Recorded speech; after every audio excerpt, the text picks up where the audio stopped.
পহেলা বৈশাখে প্রতি বছর একটা অশান্তির মধ্যে দিয়ে যাইতে হয়।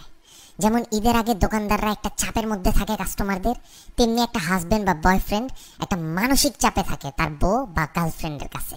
এমনই একটা গার্লফ্রেন্ড যখন তার বয়ফ্রেন্ডকে পহেলা বৈশাখ নিয়ে কথা বলে তখন, জান একটু আসো না, কথা আছে। বলো। আচ্ছা বলো তো, কোন শাড়িটা সুন্দর, এইটা না ওইটা? একটা কিনলেই হয় জান, ব্যাপার না, দুইটাই তো সুন্দর। না একটা বলো, কোনটা সুন্দর, এইটা না ওইটা? দুইটাই তো সুন্দর মনে হইতেছে, এইটা একটু বেশি সুন্দর, এইটা নাও। কিন্তু আমার তো ওইটা পছন্দ হয়েছে, ওইটা তোমার ভালো লাগে নাই?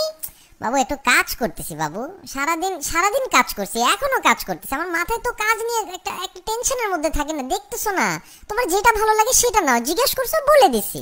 কিন্তু তুমি যেটা বলছো ওইটার তো দাম বেশি, আর আমি যেটা পছন্দ করতেছি এটা ওইটার থেকে একটু কম দাম। আরে বাবা যত দামই হোক নাও না বাবু, ভালো লাগলেই নাও, দাম দিয়ে কি, যেটা ভালো লাগে ওইটা নাও। বলো না কোনটা নিব, এমন করো কেন? এই তোমার সমস্যাটা কি?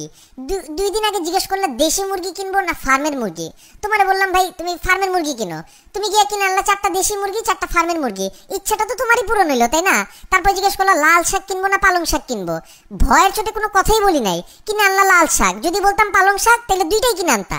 আজকে আবার শুরু করলা শাড়ি নিয়ে, পাইছোটা কি আমারে তুমি? ও মা, একটা শাড়ি কিনবো তোমার জন্য, সাজবো তোমার জন্য, একটু সুন্দর হব, একটা পয়লা বৈশাখের একটা ফিলিংস আছে না, একটা ঝাঁকানাকা আছে না, সেটাও কি জিজ্ঞেস করলে দোষ? কথা তো একটা শাড়ি পর্যন্ত লিমিট থাকতেছে না। আমি কি তোমারে কোনোদিন জিজ্ঞেসি জান কোন জিন্স পরবো, কালো না নীল?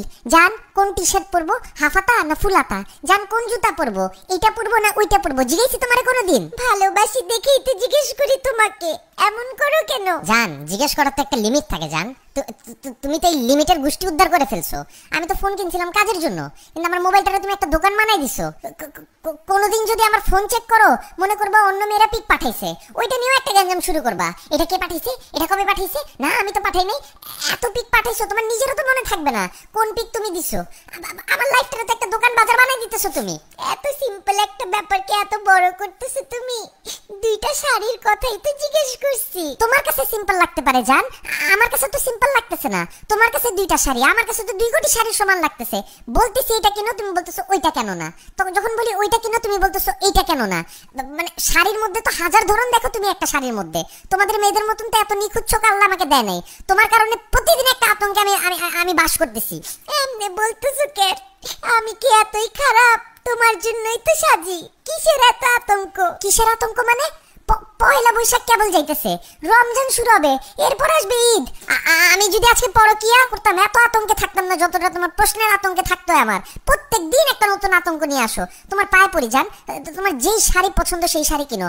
তুমি কলা পাতা প্যাচাও যদি পরো আমার কাছে ওইটাও সুন্দর লাগবে। দূর একটা ফালতু, তুমি যাও তো, মুডটাই নষ্ট করে দিলা, অসভ্য কথাকার।